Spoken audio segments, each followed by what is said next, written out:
Hi guys, it's Bliss here. Welcome to the first of 5 days of my Spooky Week series. In today's video, I'm talking about the Gaelic pagan festival, Samhain. Samhain is a Gaelic festival marking the end of the harvest season and the beginning of winter, or the quote-unquote dark half of the year. At least that's what we've been told. The problem is, ancient Irish mythology was originally a spoken tradition.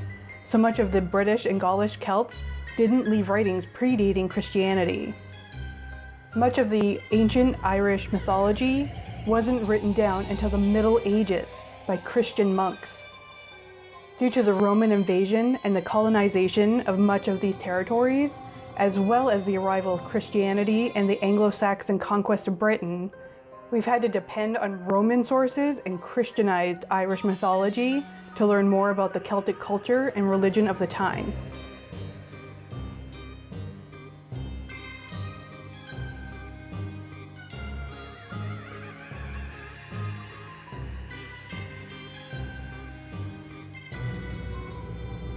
Irish mythology tells us that Samhain was one of the 4 seasonal festivals of the year.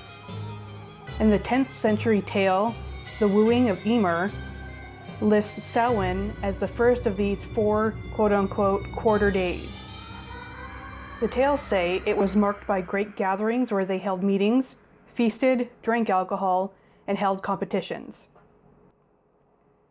Samhain was a time when the doorways to the otherworld opened, allowing supernatural beings and the souls of the dead to come into our world. Samhain was essentially a festival for the dead. James Frazer writes in his book, The Golden Bough, "It was perhaps a natural thought that the approach of winter should drive the poor, shivering, hungry ghosts from the bare fields and the leafless woodlands to the shelter of the cottage."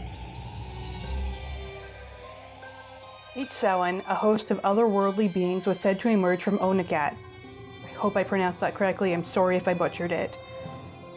It also translates to Cave of the Cats, at Rathcrogan in County Roscommon. Clachta, again, my apologies for butchering the language, also known as the Hill of Ward in County Meath, is said to have been where the goddess or druid Clachta gave birth to triplets and where she later died. In his book, History of Ireland, 17th century historian Geoffrey Keating writes, "Accordingly, he built Clachta in the portion of Munster which goes with Meath, and it was there the fire Clachta was instituted, at which it was their custom to assemble and bring together the Druids of Ireland on the eve of Samhain to offer sacrifice to all the gods.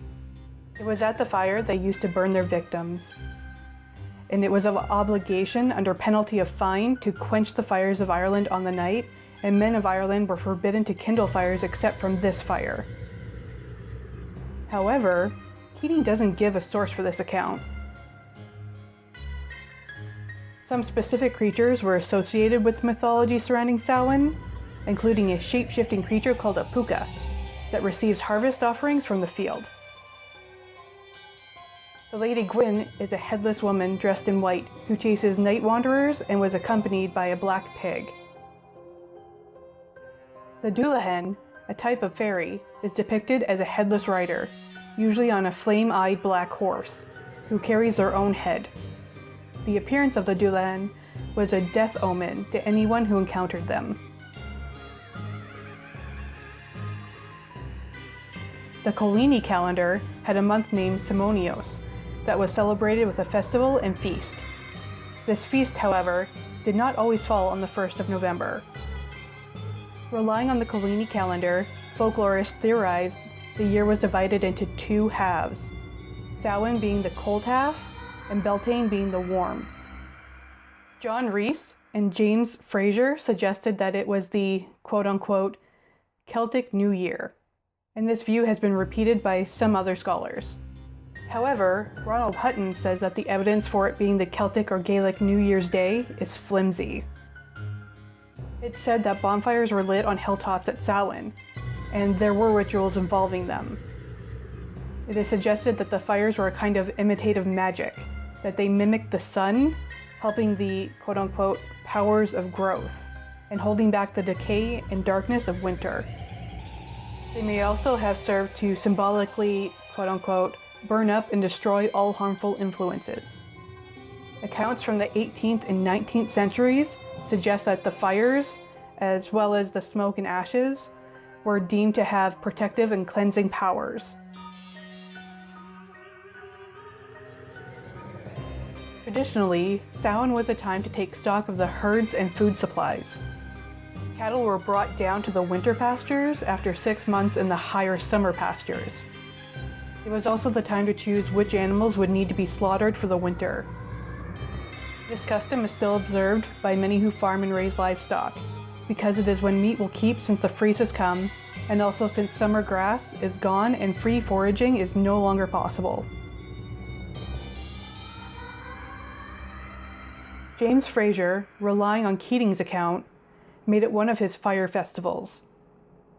He reconstructed an entire calendar of fire festivals at the solstices, equinoxes, and halfway between them.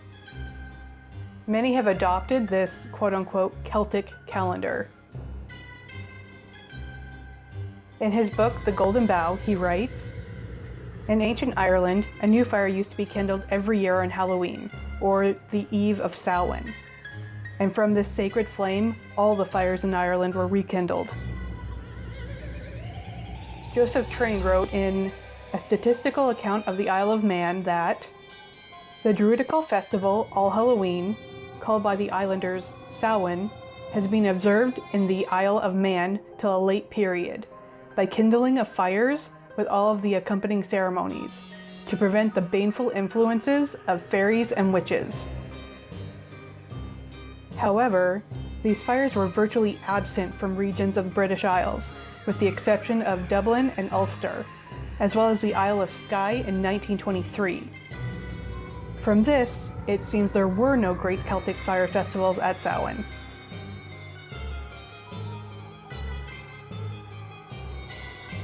Divination has likely been a part of the festival since ancient times, and it has survived in some rural areas. At household festivities throughout the Gaelic regions and Wales, apples and hazelnuts were often used in divination rituals. In Celtic mythology, apples were strongly associated with the otherworld and immortality, while hazelnuts were associated with divine wisdom. Apples were peeled in one long strip, the peel tossed over the shoulder, and its shape was said to form the first letter of the future spouse's name. 2 hazelnuts were roasted near a fire, one named for the person roasting them and the other for the person they desired. If the nuts jumped away from the heat, it was a bad sign, but if the nuts roasted quietly, it foretold a good match. In 18th century Ochtertyre, a ring of stones, one for each person, was laid around the fire.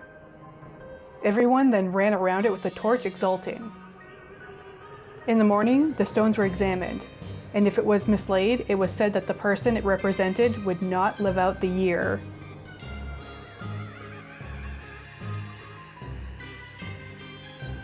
Since the late 20th century, Celtic neo-pagans and Wiccans have observed Samhain as a religious holiday. As there are many kinds of neo-paganism, their Samhain celebrations can be very different despite the shared name. Some Celtic neo-pagans try to emulate the historical festival as much as possible, while others pick some elements of historical Samhain celebrations and meld them with references to the Celtic past, making a new festival of Samhain. Wiccans see Samhain as a time to celebrate the lives of those who have died. Scott Cunningham wrote in his book, The Truth About Witchcraft Today, "Many Wiccans begin their year with Samhain. On this night, they revere their friends and loved ones who have passed on to the other life. Because Wiccans accept the doctrine of reincarnation, this isn't a completely somber festival, but a quiet recognition of the inevitable outcome of life. Many Wiccans also mark the symbolic death of the god on this night."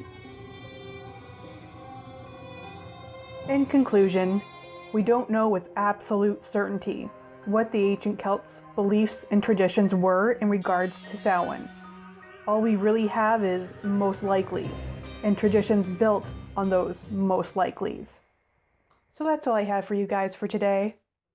If you like this video, make sure to come back tomorrow for day 2 of my Spooky Week series. I'll see you in the next one. Bye.